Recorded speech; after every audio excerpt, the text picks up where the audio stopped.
નમસ્કાર દોસ્તો, અમદાવાદ પ્લેન દુર્ઘટના ઉપર આપણે સૌએ ન્યૂઝના માધ્યમથી, ટ્વિટરના માધ્યમથી, સરકારના ઓફિશિયલ સ્ટેટમેન્ટના માધ્યમથી ઘણી બધી માહિતી એકત્રિત કરી છે અને એના ઉપર મનોમંથન કર્યું છે કે આ એક્સિડન્ટ છે.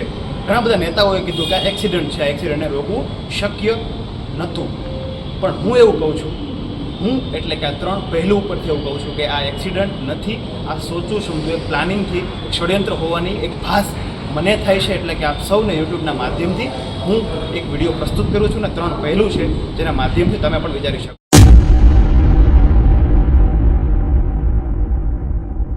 નમસ્કાર, હું છું યશકુમાર સુજિત્રા, આપની સાથે યુટ્યુબ ઇન્ફ્લુએન્સર અને હંમેશા જે જાગૃતતાના માધ્યમને રૂપે એક મારો અનોતર પ્રયોગ હોતો હોય છે. તો સૌથી પ્રથમ વાત કરીએ 12 જૂનનો એ દિવસ 2 વાગ્યાની આસપાસનો સમય.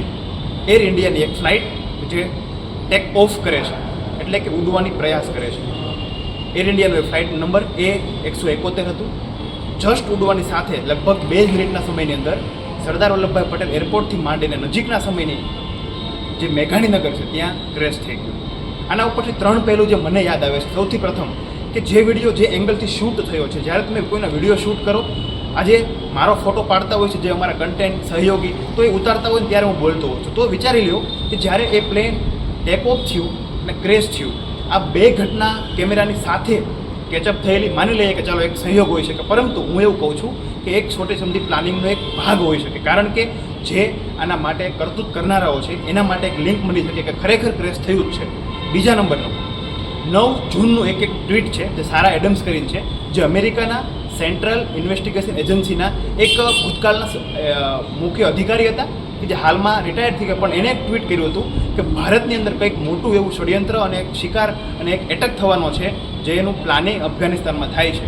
પરંતુ આ ટ્વીટ આપણે એટલું ગંભીર ન લઈએ, પરંતુ આ ટ્વીટનો ઉપયોગ ભારત અને અફઘાનિસ્તાન સાથેનો જે મિત્રતાની વાત છે એને ખરેડવા માટે કદાચ અમેરિકાનો પ્રયાસ હોઈ શકે, પરંતુ આ વાતને એટલી અવગણી પણ ન શકાય. કારણ કે 9 જૂનનો એ દિવસ અને 12 જૂનનો એ ઘટના, આ બંને ઘટના સાલંગિત છે. અને એવી ઘટના કે જે ઘટનામાં ક્લિયર કટ લખેલું તો કંઈક મોટું થશે, તો ગુજરાતની અંદર, અમદાવાદની અંદર એ ફ્લાઇટ ક્રેશ થઈ.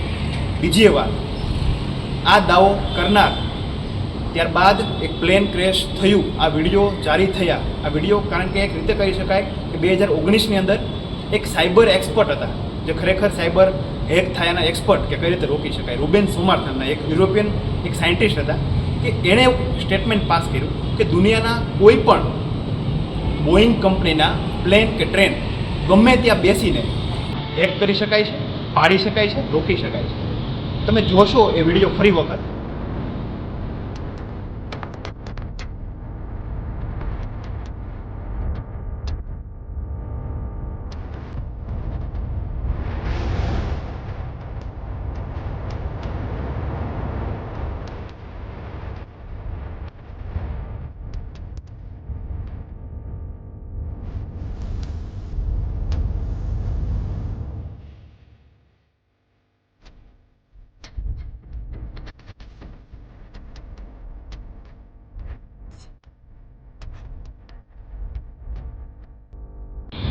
કે જ્યારે ટેક ઓફ થયું એ જ સમયની ઘટના હતી કે આખી સિસ્ટમ હેક થયા બાદ ક્રેશ થયું. આવું હું નહીં, એક રૂબેન સોમારનું એ આર્ટિકલ છે તમારી સામે પ્રસ્તુત કરું છું.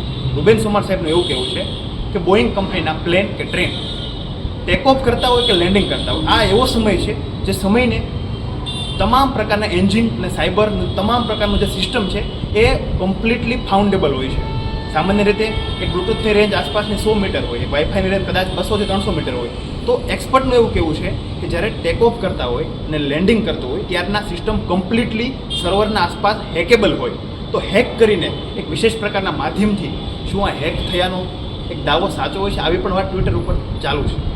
અને એક ત્રીજી એ વાત કે પાકિસ્તાન દ્વારા ભૂતકાળમાં ઓપરેશન સિંદૂરની જે ઘટના હતી એના પૃષ્ઠમાં જે એટેક કર્યું હતું, તેના એટેકમાં જવાબમાં સમસ્ત ડિપ્લોમેસી થયાના બાદ એક સ્ટેટમેન્ટ હતું કે પાકિસ્તાન ગમે તે કરશે. આરોપ નથી, પરંતુ શું આ વાત સાથે આ તમામ પહેલું જોડો તો એક એવું તર્ક આવે કે આ એક્સિડન્ટ નથી. પણ ખેર, આ બધો એજન્સી CID, CBI, ED જેટલી ખરેખર ભારત દેશની અંદર બિનજરૂરી ઉપયોગ થાય છે એનો સદંતર એક પોઝિટિવ ઉપયોગ થાય અને આ ખરેખર અમદાવાદની દુર્ઘટના હટીને ષડયંત્ર સાબિત થાય એના માટે ખરેખર આપણી દેશની તમામ એજન્સીઓને મજબૂત બનવું પડશે અને આ પહેલું જોડવા પડશે કે ટ્વીટ 9 તારીખે થાય અને 12 તારીખે ઘટના ઘટે. સાયબર એક્સપર્ટ એવું કહે કે બોઈંગ કંપની જે કંપની એર ઇન્ડિયાના જે પ્લેનની અંદર જે એરક્રાફ્ટ ચાલતું હતું એ જ કંપનીના હેક થવાનો દાવો, આ બધી એક વાત કંઈક પચતી નથી. અને કહેવાય ને ગુજરાતીને ન પચે એટલે આપણે યુટ્યુબમાં ફટ કરતા આવી જઈએ. અને આપ સૌને પણ પૂછવા માગું છું કે ખરેખર તમને શું લાગે છે આ 3 પહેલ ઉપરથી કે બહુ ઇઝી છે કે 8000 કલાકની મુસાફરીનો એક એવો બાહોશ પાયલોટ ભૂલ કરે? ત્રીજી વાત કે જ્યારે મેડે એટલે કે સિગ્નલ આપ્યું કે પ્લેનમાં બચવાનું નથી, કંઈક ખામી છે, તેનો સિગ્નલ આવ્યા પહેલાં જ ક્રેશ કરી ગયું. તમે જોઈ શકાય કે એક હેક થવાની સાથે એક ટ્વીટની આ ત્રણેયની વાતને લિંક કરશો ને એટલે સાબિત થશે it's a planning, it's a propaganda. આ એક પ્રકારનું પ્લાનિંગ છે ને એક ષડયંત્ર છે એવું હું કહું છું. આ 3 સત્યના આધારે કે જે સત્ય ટ્વિટરની અંદર ચર્ચાય છે.